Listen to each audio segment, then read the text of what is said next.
during the meeting, we will look at the painting. And so for this one example, I'll start by describing what I'm hearing from my guides in spirit. So like in this case, for example, the first thing I painted was this blue area on top. And that was an indication to me that the person is highly empathic and highly sensitive and is really seeing the world through other people's eyes. And yellow is about being a spiritual teacher and generous and intuitive. Um, and then the magenta, as I talked about before, is about being your true authentic self and not caring so much about what people think. So just this part of it, the person did confirm that that resonated with them, because that's really important. And we were able to talk about how other people's energy and emotions are impacting that person, what they could do to recognize their emotions and separate them from other people's emotions. So to ask yourself, is what I'm feeling mine or is I'm picking it up from others? We talked about how doing that, even though that can be difficult, because when we express our true feelings and when we set boundaries, sometimes we feel like we're going to be rejected or abandoned and people treat us differently.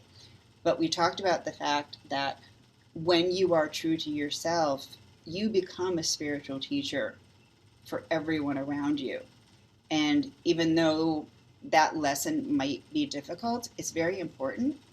And then we also talked about how if you stop seeing the world through other people's eyes and trying to please them and kind of, get to know your authentic true self, which is the magenta, that is really so much of the process of why we're here and what they're supposed to be doing. So we go through the painting and talk about what things mean and then what people can do to work on the issues and strengths that are shown in the painting.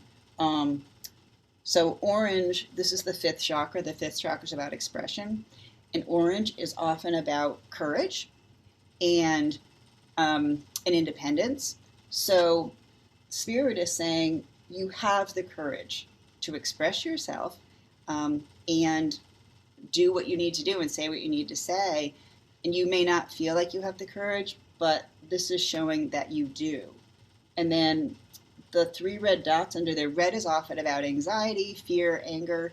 So anxiety, fear, and anger may be trying to block some of that self-expression, and having this message there brings it up so we can talk about it. What are some of your fears about expressing yourself? Are you feeling anger and you don't know how to healthily express that, or are you afraid of it? So it's really a starting point for a conversation, and it helps to confirm some of the things I wrote in the report that we talked about and also give me additional information. So I hope that answers your question. That's great. Thank you.